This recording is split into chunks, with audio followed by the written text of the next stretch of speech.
Thank you, Mr. Chairman. Gentlemen, I want to try to separate policy and politics for a second. I know it's hard to do around this place, but I thought Senator Cornyn made a very good point in his opening remarks. I think Senator Smith made the same point that the policy here is very important. And I want to ask you your opinion on the policy. Professor, tell me briefly, I know you came to talk about auto pens, but tell me briefly about the 25th Amendment. Well, Senator, the 25th Amendment provides the process by which to implement a principle that's in the original Constitution, which is when the president's unable to exercise the powers and duties of the presidency, somebody else exercises them, starting with the vice president. The 25th Amendment sets up a process by which, if there's a question whether the president is able to do that, the vice president and the heads of the executive departments can temporarily basically put the vice president in as acting president, and then Congress ultimately decides the question. Well, the standard, is it not, Professor? The standard is disability of the president. Is that correct? Unable to exercise the powers and duties. Okay. Yes. Welcome to Liberty Trigger. What's up, Patriots? Today, we're talking about something critical. The Senate hearing on the 25th Amendment. They were discussing what happens if a president becomes mentally or physically unable to serve. And let me tell you, the hypothetical they talked about, it wasn't so hypothetical anymore. We've all seen it. Stumbling speeches, confusion, fatigue. The question is, what do staffers do when the leader of the free world can't lead? Stick around because this is important, and hey, while you are here, if you believe in holding our leaders accountable and you appreciate this kind of breakdown, do me a favor and hit the subscribe button and ring the bell so you don't miss a thing. Let's get down to it. Yes. Here's what I would like your opinion on, and the opinion of these two gentlemen here. You have all been staffers. You've worked in government. You've had a boss.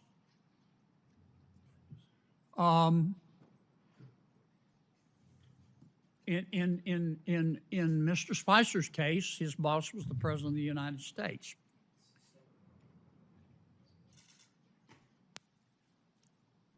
Let's suppose the president, you were using your experience as a staffer. You were working for the president, any president. Hypothetically a president. And let's suppose the president started talking like he was from outer space. Let's suppose the president became fatigued very easily. He couldn't finish a sentence without taking a nap. Let's suppose the president, he was just physically in bad shape, mentally and physically. Mentally, he may or may not have, you're not a doctor, neurodegenerative disease, but physically you can see you could bake a Thanksgiving turkey in the time it takes him to walk across the stage. Do you think, as a member of his staff, what do you think is your moral obligation to say, wait a minute, the president can't do the job anymore? I know you're loyal folks. You believe in your president, this president, whichever president. I'm speaking hypothetically. You're loyal. You want to be a good staffer, but you also have a moral obligation. How do you reach that decision, Professor? And I'll go to each of you. Senator, I think the first thing you would have to do in a situation like that is exercise your own judgment. How serious is this problem? Because everybody has moments when they lose focus, it happens. But if somebody thinks this is a really serious problem, I think the first thing to do is the most difficult, which is to say to the president, because the 25th Amendment also provides that the president can say, I'm unable to exercise the powers and duties of my office. And suppose the president That would be extremely says, difficult, but I think it should be look, done. trust me, I can. And it's clear to you that he has neurodegenerative disease and he can't. What do? Do you have a moral obligation as a staff member to go to the American people and say, we've got a problem here, it may cost me my career? Senator, I think at that point you have an obligation to talk to the vice president. who is in charge of the Section 4 process under the 25th Amendment. What about you, Mr. Wald? You have a moral obligation. I understand you want it to go away. You want to work it out with him, but you can't. When does a staffer have a moral obligation to stand up and say he can't be president anymore, or she can't be?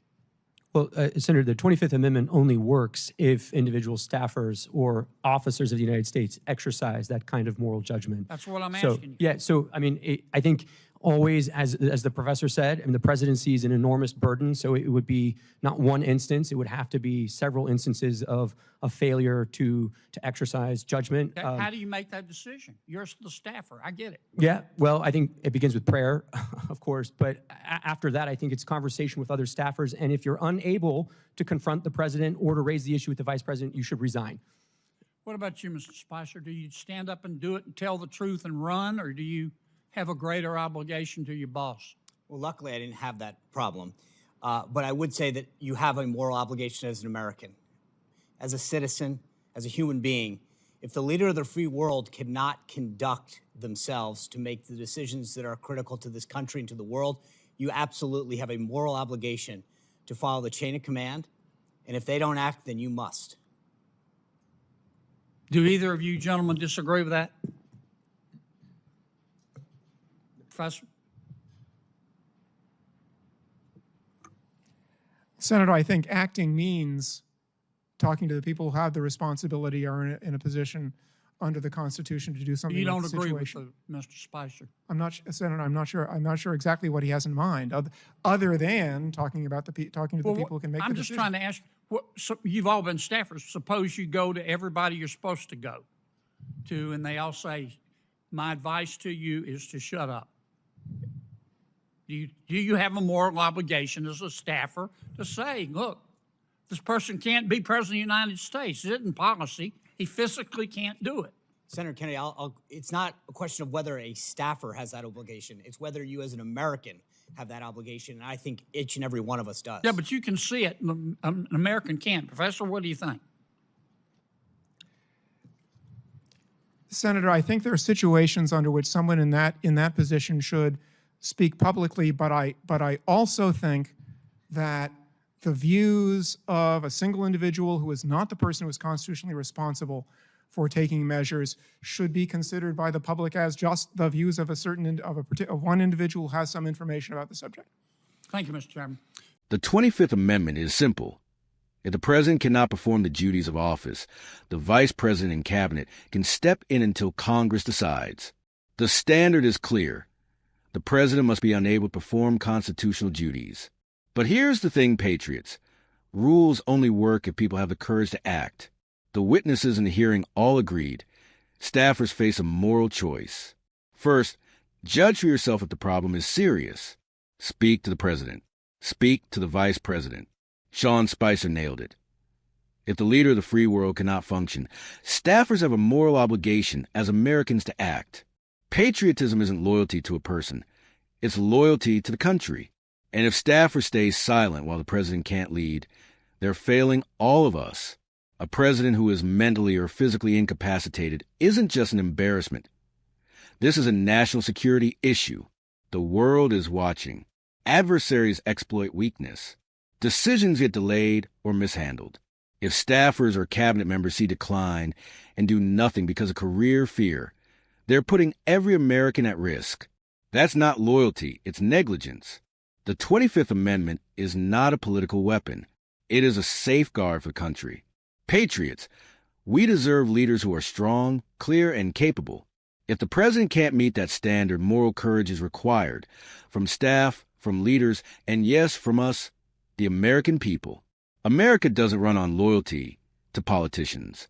It runs on courage, clarity, and duty. If you agree, hit like, subscribe, and comment below. Would you speak up if the president couldn't lead? Let's keep this conversation loud. Patriots, stay fearless, stay vigilant, and stay American.